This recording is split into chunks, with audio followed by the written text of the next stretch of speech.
Hello, this is Eileen, the environmental educator.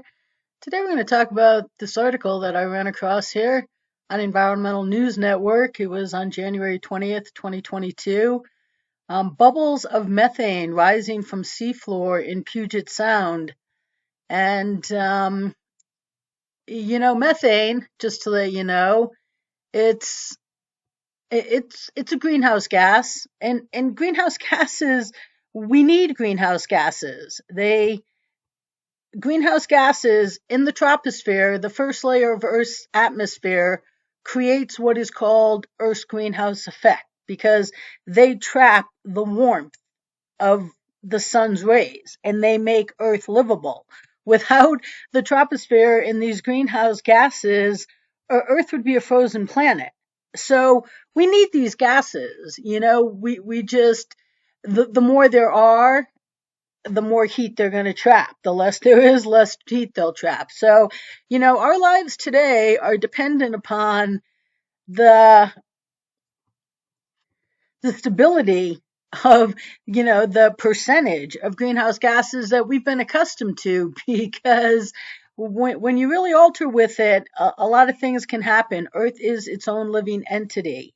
So a lot of things can happen and nobody can predict exactly what those things could be. And so you want to try to keep things pretty stable. Carbon dioxide is the most talked about greenhouse gas. That's listed here first. This is the EPA. And then methane. It says in 2019, methane accounted for about 10% of greenhouse gas emissions from human activities. It comes from natural gas and the raising of livestock.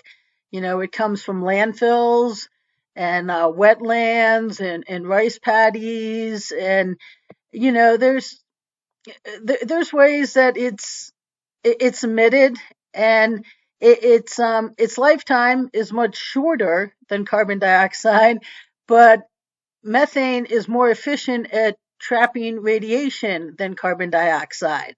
It's 25 times greater. There's another article I have up here that says, it's up to 80 times greater, which means it retains 25 times more heat than carbon dioxide, one bit of carbon dioxide. So, it's something that you got to watch out for, and it's getting some headlines these days because, yeah, you can read about it here, but it's getting headlines because there's a lot of methane in the Arctic tundra, and the Arctic tundra is is thawing out.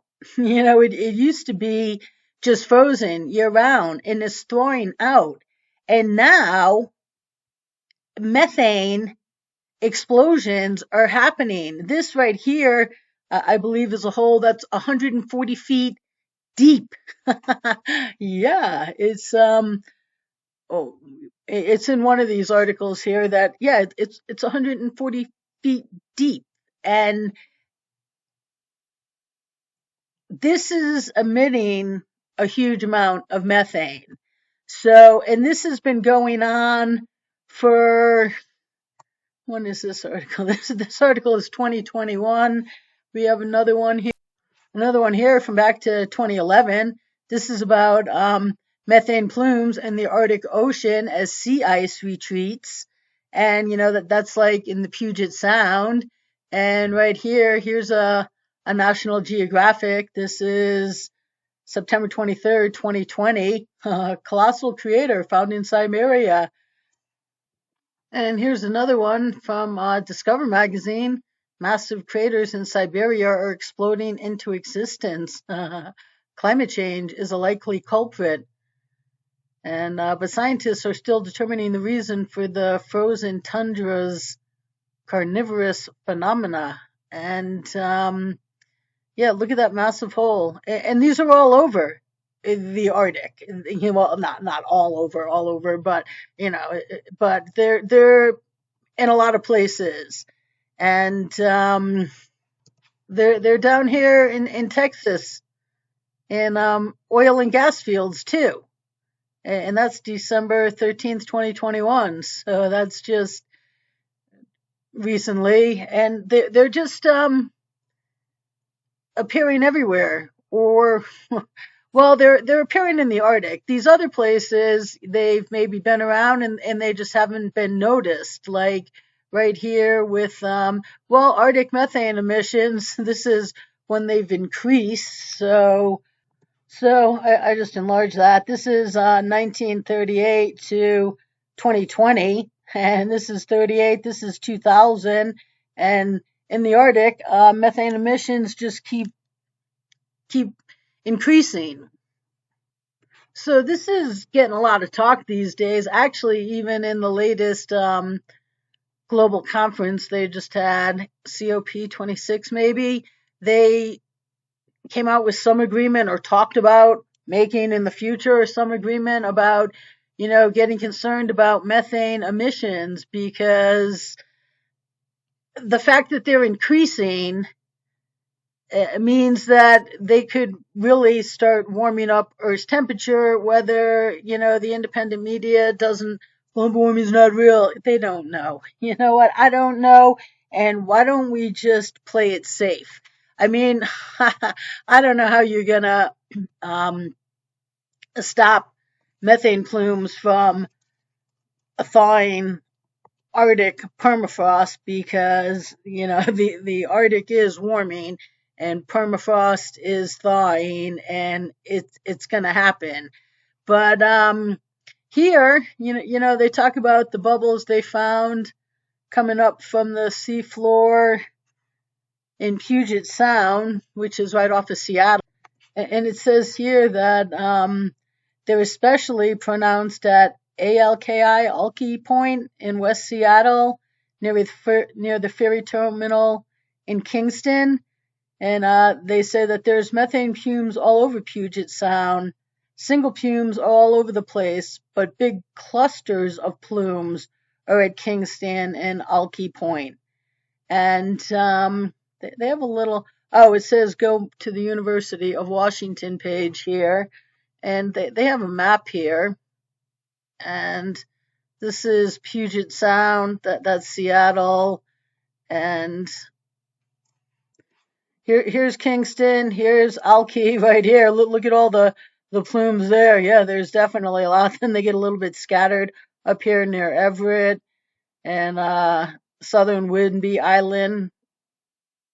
That's look at all these fault zones too. Look at all these fault zones that run through here. There's one down here near Vashon Island.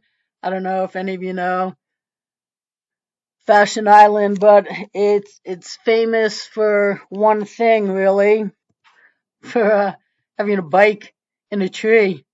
Look at that. A long time ago. I actually have a picture of it myself here. That's obviously the wheel in the back, and this is the front, and that goes over the wheel right there. And so some kid left his bike out there and then didn't check on it for years, and by the time he checked on it, the bike was immersed in the tree, and it has just the tree has just grown and taken the bike with it. So that's just a little bit of trivia for you. But yeah, so that is Vashon Island. It's a pretty cool place. All these little islands out here. Seattle, well, before the last couple of years when things gotten crazy, Whidbey Island, oh, it's beautiful up here. This is just a beautiful sound and everything. But look at all of these plumes that are coming up.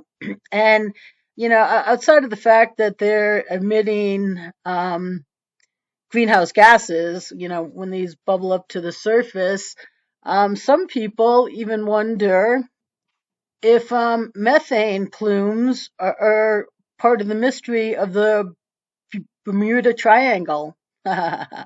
Yeah, that's look right there. We talked about the Middle Atlantic Ridge the other day when we were talking about the Tonga, um, you know, earthquake and the volcano in the middle of the ocean, and I saw the longest mountain range was the Middle Atlantic Ridge, and yeah, the Bermuda Triangle. It's a small area down here, but there's a lot that goes on in there, and nobody seems to really explain it. But there's an article here. It says giant bubbles could sink ships, says math experts. Now this is a huge bubble of methane. And that's a ship. It would raise it. But then when this gets to the top, the boat would just fall into it because you just lose all the buoyancy of the water. And, I've seen other pictures where this is part of my education here. We do have a week of environmental education and agenda, methane, week 47. But oil, bamboo, there's a lot of good stuff out there. But, a lot of little small bubbles, if they float up to the surface, they make the water not buoyant. So nothing, you're not going to float on it. Like if you've ever been near a waterfall with all the white water at the bottom of it, that water has no buoyancy. So you will just drown there. But, all these methane bubbles rising up and then the boat losing its buoyancy. So then it just starts sinking below the water is, what people think is happening maybe. So we'll never know, but that is speculation that's been out there for a while. I've even read places where it says that the bubbles then going up into the atmosphere could bring down a plane potentially. Yeah, no, it's out there. You can read it in incredible places. So people trying to explain the phenomenon of things that go on in this little area here that so far aren't explained. But theoretically, it's possible that they could not only help warm our planet, but play not so nice with some ships out there. You just sailing along on a beautiful day, and the next thing you know, your boat's just going down. Who knows? Who knows? Boats just disappear out there. But the Environmental Defense Fund, EDF.org, says that cutting methane emissions is the fastest opportunity we have to immediately slow the rate of global warming, even as we decarbonize our energy systems. And methane is getting, well, right here it says methane is 80 times has 80 times the warming power of carbon dioxide over the first 20 years as it reaches the atmosphere. Okay, methane does have a shorter life, but it is more potent when it's in the atmosphere. CO2 has a longer lasting effect because it lasts longer in the atmosphere. But, right here, it says 80 times what one molecule, atom, whatever, or whatever the technical term is for a single entity of carbon dioxide, a single entity of methane can 80 times hold 80 times more heat. And that other article said 25. You'll see, I've seen it up to 120 times, more powerful. There's a lot of different figures out there, but the consensus is that it is more powerful. It does hold more warming than carbon dioxide. And if you ever listen to Dane Wigington at Geoengineering, Dane he talks about methane a lot and what's going on. He talks about chemtrails. He talks about this guy is intense. This guy he does like an hour long broadcast and he his pace of talk and his his vocabulary sends you to the dictionary sometimes and you're like, great, but how do I even spell that word? He doesn't mince a word. He doesn't use a word unnecessarily, and everything he tells you is true, and it's kind of scary. And he does talk about, well, that's the dimming from all of the chemtrails, but he talks a lot about methane and the methane plumes of what's going on in the Arctic. And if you ever just want to listen to an intense, informative weekly podcast here, this guy really has it.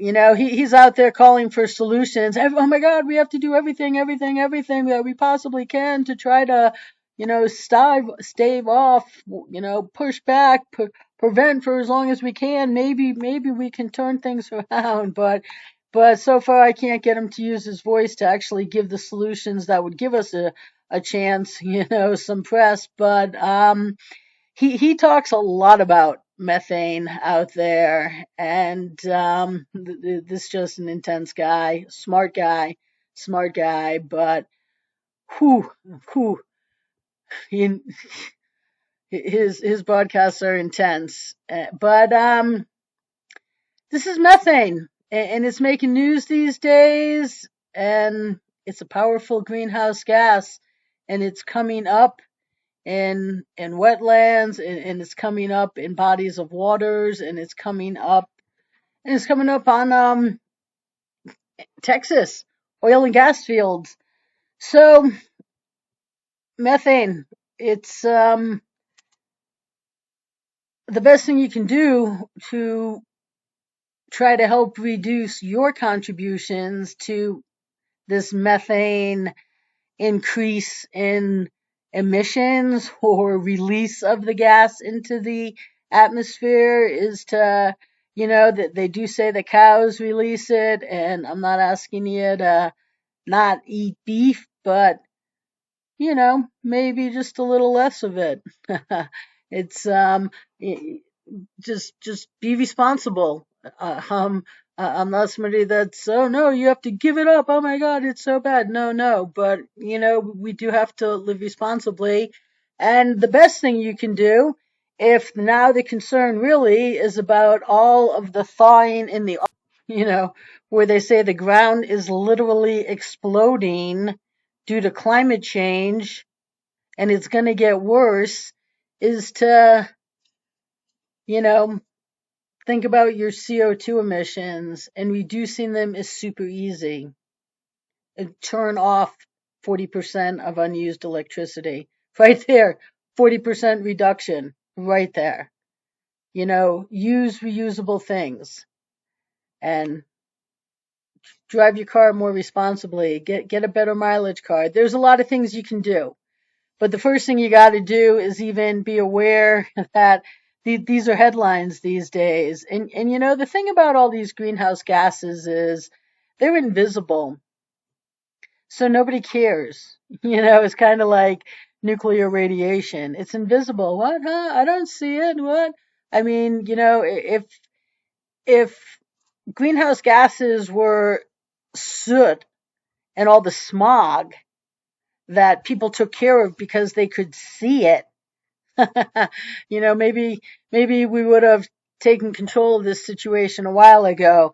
But these are invisible. But that doesn't mean they're not there.